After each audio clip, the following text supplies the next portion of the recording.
దత్తాత్రేయ స్వామి వారు ఇప్పటి వరకు మనం 15 అవతారాలు మనం చెప్పుకున్నాము. 16వ అవతారమైనటువంటి స్వామివారు కృష్ణ శ్యామ కమలనయనుడిగా వస్తున్నారు. ఈ 16 అవతారాల గురించి మనం చెప్పుకుంటే స్వామివారి 16 అవతారాల గురించి సంపూర్ణంగా మనము సృష్టించినట్టయితే ఆ స్వామివారి తత్వము మనము కాస్త సముద్రంలో నీటి గుట్టంతా మనము స్వీకరించినట్టయితే ఈ 16వ అవతారము కృష్ణశ్యామ నయనుడుగా వచ్చే ముందు అసలు ఇది శ్రీకృష్ణ శ్యామ కమల నయనుడు అందుకని వచ్చింది కదా. మరి మనకి ఇక్కడ ఒక డౌట్ రావచ్చు, ద్వాపర యుగంలో వచ్చినటువంటి కృష్ణుడు దత్తాత్రేయ స్వామి వారి యొక్క షోడశావతారంలో ఉన్నటువంటి 16వ అవతారంలో నుండి శ్రీకృష్ణ శ్యామ కమల నయనుడు ఒకరేనా అనేటువంటిది ఇక్కడ ఒక మనకు సందేహం, నాకే సందేహం. అయితే ఆయన ఈయన ఒకరు కాదు, అంటే అవతారము కాదు. ఈ అవతారము ఆ అవతారము వేరు వేరు. స్వామి దత్తాత్రేయ స్వామి వారు సంపూర్ణమైనటువంటి విష్ణు స్వరూపంతో దత్తాత్రేయ స్వామి వారిగా వచ్చారు. అది ఎప్పుడు వచ్చారయ్యా? శ్వేతవరాహకల్పం స్టార్టింగ్లో. శ్వేతవరాహకల్పం స్టార్టింగ్లో 2 కోట్ల సంవత్సరాల తర్వాత, అంటే సుమారుగా 198 సంవత్సరాల క్రితము అన్నట్టుగా చెప్పారు పురాణాలు. ఈ అవతారాలు అప్పుడప్పుడు అసలు ఈ దత్తాత్రేయ స్వామి వారు వచ్చినటువంటి అవతారాలన్నీ కూడా సిద్ధులను ఉద్ధరించడం కోసం, దేవతలను ఉద్ధరించడం కోసం, దేవతనే కాదు సమస్త 3 దేవతలు, గంధర్వులు, యక్షులు, కిన్నెరులు, దిక్పురుషులు, సిద్ధులు అందరూ అప్పుడున్నటువంటి బ్రహ్మమాన శక్తులు మానవ అందరినీ కూడా ఉద్ధరించడం కోసం ఆయన ఈ అవతారాలు తీసుకున్నారు. మరి ఈ కృష్ణశ్యామ కమలనయనుడు అనేటువంటిది, ఈ కృష్ణ అనేటువంటిది, మరి ఈ కృష్ణతత్వం ఎన్నికయ్యా అంటే చతుర్ముఖ బ్రహ్మ గారు యజుర్వేదం పఠిస్తూ ఉంటారు. ఆ యజుర్వేదంలో స్వామివారి గురించి, పరమాత్మ గురించి ఒక స్తోత్రం చెప్తారు. ఆయన ఆ ఋగ్వేదం పఠించడంలో ఒక శ్లోకము చెప్తారంట చతుర్ముఖ బ్రహ్మ గారు. ఏమని చెప్తారు ఆ పరమాత్మ గురించి? ఈశ్వరాయ విక్రమ కృష్ణాయ సచ్చిదానంద విగ్రహాయ అనాదనాద గోవిందాయ సర్వకారణ కారణాయ అని చెప్తారు. అంటే ఇక్కడ కృష్ణ అంటే ఆకర్షణ, కృష్ణ అంటే సృష్టిలో ఉన్నటువంటి ప్రతి ఒక్క వస్తువుకి ఒక ఆకర్షణ శక్తి ఉంటుంది. సజాతి వస్తువుల మధ్య ఆకర్షణ, విజాతి వస్తువుల మధ్య కూడా ఆకర్షణ ఉంటుందని చెప్పి మనం చదువుకుంటాం. ప్రతి వస్తువుకి మధ్య ఆకర్షణ ఉంటుంది. ఆ ఆకర్షణే కృష్ణతత్వం, ఆ ఆకర్షణే కృష్ణమయం. అంటే అంతటా వ్యాపించి ఉన్నటువంటి వాడు అదే కృష్ణ, ఆయనే కృష్ణ భగవానుడు. దత్తాత్రేయ స్వామి కృష్ణ భగవానుడు శ్రీకృష్ణ శ్యామ కమలనయనుడుగా వచ్చినటువంటిప్పుడు ఆయనకి ద్వాపరయుగంలో వచ్చినటువంటి కృష్ణుడికి కూడా సారూప్యత ఉంది. ఆయన సాక్షాత్తు శ్రీ మహావిష్ణువు పరిపూర్ణమైన అవతారం. ఈయన కూడా ఇక్కడ మనం ఒకటి గమనించాలి. శ్రీ మహావిష్ణువు యొక్క దశావతారములలో ద్వాపర యుగంలో వచ్చినటువంటి కృష్ణుడిని ఆయన దశావతారంలో ఒక అవతారంగా చెప్పరు. కొన్ని చోట్ల చెప్తారు, కానీ యాక్చువల్గా రామ, 3 రాములను చెప్తారు. రామ శ్రీరాముడు, కోదండరాముడు, రామ పరశురాముడు, రామ బలరాముడు, ఇలా 3 రాములుగా చెప్తారు. కృష్ణుడు యాక్చువల్గా అవతారం కాదు, ఆయన సాక్షాత్తు శ్రీ మహావిష్ణువే తన యొక్క యథావిధిగా తన పూర్ణ తత్వంతో వచ్చినటువంటి అవతారం. ఈ శ్రీకృష్ణ ద్వాపరయుగంలో ఉన్నటువంటి శ్రీకృష్ణ భగవానుడు ఎప్పుడు వచ్చింది ఏంటనేటువంటి మన సైంటిస్టులు కూడా విశ్లేషణ చేశారు. క్రీస్తు పూర్వం 3218 సంవత్సరంలో జూలై 19వ తారీఖున అర్ధరాత్రి 12 గంటలకి స్వామివారు పుట్టారు అని చెప్పని కూడా శాస్త్రజ్ఞులు ధృవీకరించారు. అయితే ఇప్పుడు మనము దత్తాత్రేయ స్వామి వారిలో ఉన్నటువంటి కృష్ణతత్వము ఏమిటయ్యా అంటే, అప్పుడు ఆయన ఎలా కనపడ్డారయ్యా కృష్ణ భగవానుడు అంటే, ధ్యానము అనేటువంటి ఒక ఏమన్నారు, శ్రీ మహావిష్ణువు పడుకుంటారు కదా, అలా ధ్యానము అనేటువంటి పాంపు ఆ మంచము, ధ్యానము అనేటువంటి పాంపు పైన ఆయన ఉండి యోగ నిద్రలో ఉండి శిష్యులకి అవతారం చూపిస్తారన్నమాట. ఉన్నటువంటి ఆయన శిష్యులు చూసి ఆ కృష్ణతత్వం, కృష్ణ అంటే ఆకర్షణ, ఎంతో ఆకర్షణ ఉన్నటువంటి ఆ స్వామి తత్వాన్ని, ఆ స్వామిని చూసి అందరూ పరుగుపరుగున వచ్చి ఆహా ఏమి ఏమి ఈ పరమాత్ముడు, ఏమి ఈ కృష్ణతత్వము, ఏమి అని చెప్పని అందరూ మైమరిచిపోతారు ఆ కృష్ణుడి యొక్క రూపానికి. ఆ దత్తాత్రేయ స్వామి వారు కృష్ణ రూపంలో వచ్చినటువంటి ఆ రూపానికి మైమరిచిపోతారు. మైమరిచిపోయి అక్కడ ఉండి స్వామివారిని ఆహా స్వామి ఏంటి ఈ తత్వము ఏమిటి అని చెప్పంటే నేనే పరమాత్మము, నేనే ఆది అంతము, నేనే సర్వాంతర్యాన్ని, నేనే ఆవహించి ఉన్నవాడిని అని చెప్పి వారికి చెప్పి ధ్యానము చేసి ధ్యానము ద్వారా మీరు మోక్షాన్ని పొందాలి. ఈ ధ్యానము ద్వారా మోక్షము పొందాలి అంటే భగవానుడు మనము చెప్పినట్టుగా అసలు మనలో ఉన్నటువంటి ఆత్మశక్తిని పరమాత్మ శక్తితోటి లయము చేసినప్పుడే ముక్తి. మరి ఈ ముక్తి మార్గములు ఎలా? గురువు ఏమని చెప్తాడు ముక్తి మార్గములు అంటే అవే నవవిధ భక్తులు. నవవిధ భక్తులు అంటే 9 రకాల మార్గముల ద్వారా స్వామి వారిని సేవిస్తే మనము ఆయనలోని పరమాత్మ తత్వాన్ని తెలుసుకొని మనం ఆయనలో మనం ఆయనలో లీనమైపోతాము అని చెప్పంటారు. నేను ఎక్కువగా సూచించను, కాకపోతే ఈ మార్గాల గురించి చెప్పాలి కాబట్టి నేను సరళంగా కొద్దిగా చెప్పేస్తాను. నవవిధ భక్తులు ఏంటంటే శ్రవణం, కీర్తనం, విష్ణోహ స్మరణం. శ్రవణం అంటే వినడం వలన ముక్తి పొందినటువంటి వారు పరీక్షిత్ మహారాజు. పరీక్షిత్తు సప్తాహము 7 రోజులలో భాగవతము శుకబ్రహ్మ చేత భాగవత పారాయణము శ్రవణము చేయించుకొని ఆయన మోక్షమును పొందాడు. కీర్తనము ద్వారా ముక్తి పొందినటువంటి వారు ఎంతో మహానుభావులు ఉన్నారు. వారిలో నారదుడు ఒకరు, త్యాగయ్య ఒకరు, అన్నమాచార్యులు వారు, ఇలా ఎంతోమంది ఉన్నారు. స్మరణం మనం ఈ మార్గాన్ని ఎంచుకోవాలి. శక్తిలో మనలో శక్తి లేనప్పుడు మనకి భక్తి మార్గము మనం వెళ్ళాలనుకున్నప్పుడు ఈ స్మరణము అత్యంత సులువైనటువంటిది. ఈ స్మరణం ఎప్పటి వరకు సాగాలి మన మనస్సులో అంటే స్మరణం విస్మరణం తథ్యం మరణం. స్మరణము ఎప్పుడు విస్మరణం అవ్వాలంటే మరణము వచ్చేంత వరకు విస్మరణం, ఆ స్మరణం అనేది ఆగిపోవాలన్నమాట. అందుకే స్మరణము ద్వారా ముక్తి పొందినటువంటి వారు ప్రహ్లాదు, ఆయన హరినామ స్మరణం చేసుకుంటూ ఆయన ముక్తిని పొందారు. ఇంకొకటి 4వది పాదసేవనం.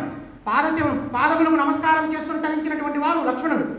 అమ్మవారు సీతమ్మ వారికి, అన్నగారు శ్రీ రామచంద్రుల వారికి వారి పాదములకు మాత్రమే నమస్కారం చేసుకుని తరించినారు. అర్చనం ద్వారా తరించినటువంటి వారు ఎందరో ఉన్నారు. కంసుడి దగ్గర ఉన్నటువంటి కుబ్జ శ్రీకృష్ణ భగవానుని పరమాత్మగా భావించి ఆయనకి లేపనములు రాస్తున్నట్టుగా ఆయనకి లేపనములు తయారు చేసి ఇస్తే శ్రీకృష్ణ భగవానుడు విగ్రహంలో నుంచి స్వామివారు వచ్చి ఆమె లేపనములను స్వీకరించి ఆమె కాళ్ళ పైన తన కాళ్ళు పెట్టి ఆమె చుక్కుకములు తన వేలితోటి పైకెత్తి లేపినప్పుడు కుబ్జ ఆమెకి అంతవికారంగా ఉన్నటువంటి ఆ స్త్రీ ఎంతో అత్యంత సుందరమైనటువంటి స్త్రీగా రూపాంతరం చెంది ఆయనలో లయమైపోతుంది. నమస్కారం అంటే వందనం. 6వది వందనము సంబంధించి నమస్కారము సంబంధించి ఎవరిదయ్యా అంటే స్వామివారికి పరమాత్మకు పెట్టిన నమస్కారము ఇప్పటి వరకు ఉన్న వాటిలో నమస్కారము అక్రూర పేజలో దక్షిణ క్షమిణామరహ అని చెప్పారంటారు. అక్రూరుడు కంసుడి యొక్క రథసారథి. ఒకసారి వృందావనంలో ఉన్నటువంటి శ్రీకృష్ణ భగవాను బాలకృష్ణుని తీసుకురమని చెప్పని ఈ అక్రూరుని పంపిస్తే ఆహా స్వామివారిని చూసేటువంటి అదృష్టము నాకు కలిగిందని చెప్పని అక్రూరుడు వేగంగా స్వామి మధుర దగ్గరికి వెళ్తున్నప్పుడు అప్పుడే స్వామివారు గోవులతో పాటు ఆయన శ్రీకృష్ణ భగవానుడు వెళ్ళిపోతే అక్కడ ఆయన యొక్క పాదముద్రలు ఆయన అక్కడ ఉంటే ఆ పాదముద్రలు చూసి తరించిపోయి ఇవి నా స్వామి పాదముద్రలు ఆహా అని చెప్పనుకొని ఆ స్వామివారిని అక్కడే ఆ పాదముద్రలలోనే చూసి సాక్షాత్కారం చేసుకుని అక్కడే నమస్కారం చేస్తారు. అందువలనే అక్రూరుడు పెట్టినటువంటి నమస్కారంతో సరి అయినటువంటిది ఏదీ లేదన్నట్టుగా చెప్తారు. అక్రూరుడు నమస్కారం. 7వది దాసిత్వం అంటే దాస్యముతోటి ముక్తిని పొందినటువంటి వారు ఒక ఆంజనేయ స్వామి, ఒక గరుత్మంతుడు. ఇంకొకటి సఖ్యం అంటే స్నేహం, భగవంతుడితోటి స్నేహం చేసి తరించినటువంటి వాడు అర్జునుడు. ఆయన బాబాబామృతులైన కానీ వాళ్ళు మంచి స్నేహితులు. అందుకే ఆ స్నేహభక్తితోటి తరించి ఆయనకి సాక్షాత్తు గీతోపదేశాన్ని పొంది జ్ఞానోపదేశాన్ని పొందుతాడనమాట. ఇంకొకటి చిట్ట చివరిది 9వది ఆత్మనివేదనం అంటే మన ఆత్మని మనం ఆయనకు నివేదన చేశాము. ఎవరయ్యా దానికి? బలిచక్రవర్తి. వామనుడిగా వచ్చినటువంటి శ్రీ మహావిష్ణువు ఆయనని 3 వరములు అడిగినప్పుడు 3 పాదములు అడిగినప్పుడు ఒక పాదము కింద భూమిని, ఇంకొక పాదం కింద ఆకాశం పెట్టినప్పుడు ఇంకొక పాదం ఎక్కడ పెట్టాలి అంటే నా శిరస్సు పైన పెట్టవయ్యా అని చెప్పారంటే స్వామివారు శిరస్సుని బలి మోసి ఆయన ముక్తిని పొందారు. తనను తాను ఆత్మనివేదనం చేసుకున్నారు కాబట్టి ఆయనకి సత్యలోకమును ప్రసాదించి భవిష్యత్ ఇంద్ర పదవిని బలి చక్రవర్తికి స్వామివారు ప్రదానం చేశారు. ఈ విధంగా 9 విధ భక్తులు 9 రకాల భక్తులతోటి స్వామివారిని సేవించి మనము ముక్తిని పొందాలని గురువు గారు చెప్తారన్నమాట. ఇలా స్వామివారు శిష్యులకి ఉపదేశం చేసి ఆ కృష్ణ భగవానుడి తత్వము చేసి మోక్షమును పొందాలి అందరూ. ఈ సంసారం అనేటువంటి సాధనములో అజ్ఞానం అనేటువంటి దీంట్లో నశించిపోయి పోతున్నటువంటి మీరు సంసారం అనేటువంటిది ఒక బురద, ఇదంతా ఒక బురద, పంకములో నుంచి పుట్టింది, బురదలో నుంచి పుట్టినటువంటి సంసారం అనేటువంటి బురదలో నుంచి పుట్టినటువంటి పద్మముకి ఎటువంటి మాలిన్యం ఉండదు. పద్మము అరవిందము అప్పుడే సూర్యకిరణములతోటి ప్రసరిస్తున్నటువంటి సూర్యకిరణములతోటి వికసించి అరవిందముగా తయారయ్యి అలా జ్ఞానజ్యోతులను ఇచ్చేటువంటి జ్ఞానప్రదాత భగవానుడు గురువు. అందుకు ఈ 9 విధ భక్తుల ద్వారా స్వామివారు మోక్షాన్ని పొందాలని పని ఉపదేశించినటువంటి ఈ తత్వము ఈ కృష్ణ భగవానుడు. అయితే ఇప్పుడు వచ్చినటువంటి ఈ కృష్ణ భగవాన్ ఈ దత్తస్వరూపానికి తర్వాత తదనంతర కాలంలో ద్వాపరయుగంలో వచ్చినటువంటి కృష్ణ భగవానుడికి సారూప్యత ఉన్నదా అంటే ఉన్నది. అది ఎలా ఉన్నది? ఆయన గీత చెప్పారు, ఈయన గీత చెప్పారు. వీటికంటే ముందు ఇవి నేను చివరిలో చెప్పేసి నేను చేస్తాను. వీటికంటే ముందు దత్తాత్రేయ స్వామి వారితో వచ్చినటువంటి తత్వంలో ఇవన్నీ చెప్పుకున్న తర్వాత శునకములు, ఎక్కువ టైం ఏం తీసుకోను, శునకములు, స్తోత్ర శునకములు. అసలు శునకములు దత్తాత్రేయ స్వామి వారి దగ్గర ఎందుకు ఉంటాయి? శునకములు వేదములు అని చెప్పి అంటారు. వేదములు శునకములు ఏంటి? అన్ని జీవులలోకెల్లా శునకముకి 2 లక్షణాలు ఉంటాయి. తనకి భోజనం పెట్టినటువంటి యజమాని పట్ల విశ్వాసము, తన యజమాని పట్ల తన యజమాని యొక్క యశస్సును కోరుకునేటువంటి లక్షణం. ఈ 2 లక్షణాలు శునకానికి ఉంటాయి. అందువలనే ఒక శునకానికి మనము అన్నం పెడితే అది మన ఇంటి ముందే ఉంటుంది, రోజు పెడతాము. ఎవరైనా ఆ ఇంటిలోకి వస్తే బొవ్వ నడుస్తుంది. ఎవరైనా మన ఇంటి ముందు ఉన్నటువంటి చెట్టుకున్న మామిడి పండును కోస్తే బొవ్వ నడుస్తుంది. అంటే యజమానికి సంబంధించింది ఏది తీసుకున్నా కానీ ఒప్పుకోదు. యజమాని యొక్క యశస్సును కూడా కాపాడుతుంది. అంటే యజమాని గురించే తెలుసు, యజమాని పట్ల పూర్తి విశ్వాసము, యజమాని యశస్సు కోసమే ఉంటుంది. అటువంటి శునకములు, స్తోత్ర శునకములు, ఇవే వేదములు దత్తాత్రేయ స్వామి వారిని చూస్తూ ఉంటాయి. అలా ఏం చూస్తున్నాయా అంటే వేదములు స్వామి వారిని చూస్తున్నాయి. అంటే వేదప్రోక్తమైనటువంటి స్వామివారే వేదవాక్కు, ఆయనే సత్యము, ఆయనే నిత్యము. వేదములలో అంతటా నిక్షిప్తపడి వేదవాక్కుగా ఉన్నటువంటి స్వామివారే ఈయన అని చెప్పని స్వామివారి పట్ల విశ్వాసం.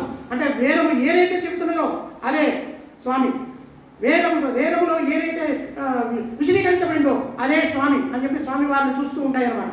స్వామివారి యొక్క తత్వంని చెప్తూ ఉంటాయి అన్నమాట. అదే వేదవాక్కులు. అందుకే శునకాలను స్వామివారి దగ్గర చూపిస్తారు. మరి ఆవు ఏంటయ్యా? ఆవు దీని శునకములు వేదములైతే ఆవు కామధేను. దీంట్లో 2 తత్వాలు ఉంటాయి. ఒకటి ఆవు శునకము వేదములైతే ఆవు ఉపనిషత్తులు అంటే ఏమిటి? ఉపనిషత్తులు అంటే షట్వికారము. షట్వికారము అంటే జాయతే గచ్చతే ఇది జగత్. ఈ జగత్తు అంతా షట్వికారముతో నిండిపోయినది. మనం ఉన్నాము. షట్వికారం ఏమేమిటంటే పుట్టుట, పెరుగుట, మార్పు చెందుట, తరుగుట, శోషణం, నశించుకోవుట. ఈ జగత్తు అంతా అశాశ్వతం. జగత్తులో ఉన్న ప్రతిదీ ఈ షట్వికారములే. జగత్తులో ఉన్న ప్రతిదీ పుట్టుతుంది. మనం ఉన్నాము, మనం పుడతాం, మనము పెరుగుతాము, మనము మార్పు చెందుతాము, మనము తరుగుతాము, మనము శల్యమైపోతాము, మనము నశించిపోతాము. మరి ఈ షట్వికారములు ఉపనిషత్, నిషత్ అంటే నషత్ అంటే ఈ షట్వికారములను నశింపజేసేది. ఈ షట్వికారములను నశింపజేసి స్వామివారికి దగ్గరగా, అందుకే వెనకాలే ఉంటుంది, స్వామివారికి మనల్ని దగ్గరగా, ఆ దత్తాత్రేయ స్వామి వారికి మనల్ని దగ్గరగా ఉంచి ఉపవాసం. అందుకే ఉపవాసం అంటే స్వామికి దగ్గరగా ఉండడం. ఆ స్వామివారికి దగ్గరగా ఉండేటట్టుగా మనల్ని చేసేటువంటిదే ఉపనిషత్తులు. ఉపనిషత్తులు చెప్పేది ఏంటంటే స్వామివారి గురించి పూర్తిగా వేదములలో చివరిగా వచ్చేది ఉపనిషత్తులు. ఉపనిషత్తులు అంటే ఒక గురువు యొక్క గీత. ఆ ఉపనిషత్తులలో బృహదారణ్యక ఉపనిషత్తు, కఠోపనిషత్తు, శాండిల్యోపనిషత్తు, మండూకోపనిషత్తు, ఈశాన్యోపనిషత్తు, ఇలా ఎన్నో రకాల ఉపనిషత్తులు ఉన్నాయి. ఆ ఉపనిషత్తులు చెప్పేవన్నీ కూడా భగవంతుడి గురించి, భగవత్ తత్వాన్ని తెలుసుకోమని. అందుకే దత్తాత్రేయ స్వామి వారి దగ్గర కామధేనువు ఉంటుంది. అంతేనా? కామధేనువులో ఆవు యొక్క పాలు అత్యంత శ్రేష్టమైనవి. చిన్నపిల్లవాడు తల్లిపాలు లేకపోతే పాలు కావాలి, ఆవు పాలు పట్టు. ఆవు పాలు తల్లిపాలతో శ్రేష్టం. పిల్లవాడు పెరగాలి, పాలు పట్టండి, పాలు పెంచితే పెరుగుతుంది. పిల్లవాడు మంచి బలంగా మారాలి, ఆవు పాలు పట్టండి. మనిషికి తరిగిపోతున్నాం, శక్తిహీనమైపోతున్నాం, పాలు తీసుకోండి. శక్తికి శోషించిపోతున్నాము, మనం రోగగ్రస్తమైపోయినాం, పాలలో నీళ్లు కలిపి పడతాం, చివరికి నశించిపోతాం. నశించిపోయినప్పుడు కూడా మన దేహము కాలిపోయేటప్పుడు కూడా మనలో మనం అంత్యదశలో దేహము విడిచిన తర్వాత మన దేహం బూడిదైపోవడానికి ముందు మనల్ని పాలతోటి ఆవు పాలతోటి మనకి ఇచ్చి తర్పణం వదిలిస్తారనమాట. ఇది ఆవు పాలకున్న శ్రేష్టత. అందువలనే స్వామివారు వెనకాలన్నటువంటి కామధేనువు ఇటు ఉపనిషత్తులకు ప్రతిరూపంగా, ఆవు పాలకు ప్రతిరూపంగా ఉంటుందన్నమాట. ఇక్కడ మనము నేను ఎక్కువ టైం తీసుకోను, ఒక 5 నిమిషాలు మాత్రమే. యాక్చువల్గా నేను ఈ స్వామివారి యొక్క 16 అవతారాలను మీకు ఒకసారి విహంగ వీక్షణం చేయిద్దామనుకున్నాను, కానీ టైం సరిపోలేమో అని చెప్పని అనుకుంటున్నాను. సో అందుకోసం నేను ఈ కృష్ణతత్వంతో ఒక 5-10 నిమిషాలు చెప్పేసి నేను ముగిస్తాను. ఈ దత్తాత్రేయ స్వామిని శ్రీకృష్ణ శ్యామకమలనాయుడుగా వచ్చినప్పుడు ఈ ద్వాపరయుగంలో వచ్చినటువంటి కృష్ణుడికి ఆయనకి సారూప్యత ఉంది. ఆయన అప్పుడు అవధూత గీత చెప్పారు, ఈయన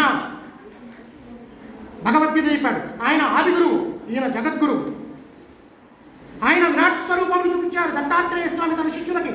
మనం చెప్పుకున్నాము, ఈయన విరాట్ స్వరూపం చూపించారు. ఆ విరాట్ స్వరూపంలో ఒక్కసారి ఆయన శిష్యులకి వీక్షించినప్పుడు ఆ శిష్యులు వీక్షించినట్టుగానే మనం కూడా ఒక్కసారి ఆ విరాట్ స్వరూపంను చూడాలంటే సహస్ర శీర్ష పురుష సహస్రాక్ష సహస్రప అనేక రకమైన మనం ఆయన యొక్క విశ్వరూపాన్ని నేను మీకు దర్శింపజేస్తాను. బట్ మన 2 మాంసపు నేత్రములతో మనం చూడలేము కాబట్టి మీరు నేత్రములు మూసుకొని మీ యొక్క మనోనేత్రముతో ఆ స్వామివారిని ఒక్కసారి మీరు ఊహలు చేసుకోండి. మీకు స్వామివారి విరాట్ స్వరూపం కనబడుతుంది. స్వామివారు సహస్ర శీర్షములు, అనేక శీర్షములు, అనేక బాహువులు, అనేక ఆయుధములు, అనేక నాలుకలు, అనేక బాహువులతోటి, అనేక కాళ్ళతోటి ఆయన విశ్వరూపాలు ఎత్తారు. సమస్తమంతా విశ్వమంతా ఆక్రమించి ఉన్నారు. ఆయనే విశ్వమంతా ఆక్రమించి ఉన్నారు. ఆయనే విశ్వమంతా అతిక్రమించి ఉన్నారు. అతల సుతల తలాతల రసాతల పాతాల అధోలోకములు, ఊర్ధ్వలోకములు, భూలోకము, భువర్లోకము, సువర్లోకము, మహర్లోకము, జనలోకము, తపోలోకము, సత్యలోకము, ఈ 14 భూల లోకాలన్నింటినీ విస్తరించి ఉండి విశ్వాన్ని కూడా అతిక్రమించి ఉన్నటువంటి ఆ విరాట్ స్వరూపము ఏ విధంగా ఉన్నారంటే అనన్యాశ్చిత్తయంతో యజనాం పర్యుపాసతే తేషాం నిత్యాదియుక్తానాం యోగక్షేమం మహావ్యాహం. అటువంటి మహాత్ముని మనం దర్శించినప్పుడు ఆయన మనకు కావాల్సినటువంటి యోగక్షేమాలన్నింటినీ ఇస్తారు. అందుకని అటువంటి భగవానుని మనము స్మరించాలంటే మన 2 నేత్రములు సరిపోక అప్పుడు స్వామివారి యొక్క పాదములు, ఇక్కడ ఆయన యొక్క పాదముద్రలు, ఆయన యొక్క పాదుకలకు మాత్రమే మనం శిరస్సును వంచి మనము ప్రార్థన చేయాలి. ఏ విధంగా అంటే భగవానుడు విశ్వస్వరూపంతో ఉన్నాడు. ఆ విశ్వస్వరూపాన్ని నమోస్తన్మంతాయ సహస్రమూర్తయే సహస్రవాహనే అని బ్రహ్మగారు వర్ణించినట్టుగా నమోస్తన్మంతాయ సహస్రమూర్తయే సహస్రవాహనే సహస్రవాహనే అని చెప్పి మనకు విష్ణు సహస్రనామాలు వస్తారు. ఆ విధంగా ఆ స్వామి వారిని మనము చూసుకుంటూ ఆ విరాట్ స్వరూపాన్ని మనం దర్శనం చేసుకుంటూ మనము శిష్యులను ఉత్తరించబడాలని చెప్పని ఆ స్వామి యొక్క పాదుకలు, గురువు యొక్క పాదుకలు ఎందుకు మనం పట్టుకోవాలి, గురువు పాదుకలు ఎందుకు పట్టుకోవాలి అని చెప్పంటే గురువు పాదుకలు మన శిరస్సు తల పైకెత్తి ఉంటే అహంకారం దించి మనలో ఉన్నటువంటి పంచేంద్రియములు, కర్మేంద్రియములు, 11వదైనటువంటి మనస్సు, బుద్ధి, ఆత్మ వీటన్నిటిని వంచి స్వామివారి యొక్క పాదములు పట్టుకుంటేనే మనకి, గురువు గారి పాదములు పట్టుకుంటేనే మనకి మన ఆత్మ స్వామివారి పరమాత్మలో లీనమవుతుందని చెప్పని అదే ముక్తి, ఆయనే ముక్తి ప్రదాత, ఆయనే జ్ఞాన ప్రదాత, ఆయనే నిత్యం, ఆయనే సత్యం, ఆయనే సర్వాంతర్యామి, ఆయనే సచ్చిదానంద స్వరూపుడు. ఇది దత్తాత్రేయ స్వామి వారి యొక్క విరాట్ స్వరూపం. ఇంతటితోటి నేను ఇవాళ ఈ 16 దత్తాత్రేయ స్వామి వారి యొక్క షోడశావతారములు ముగించుకుంటూ చివరగా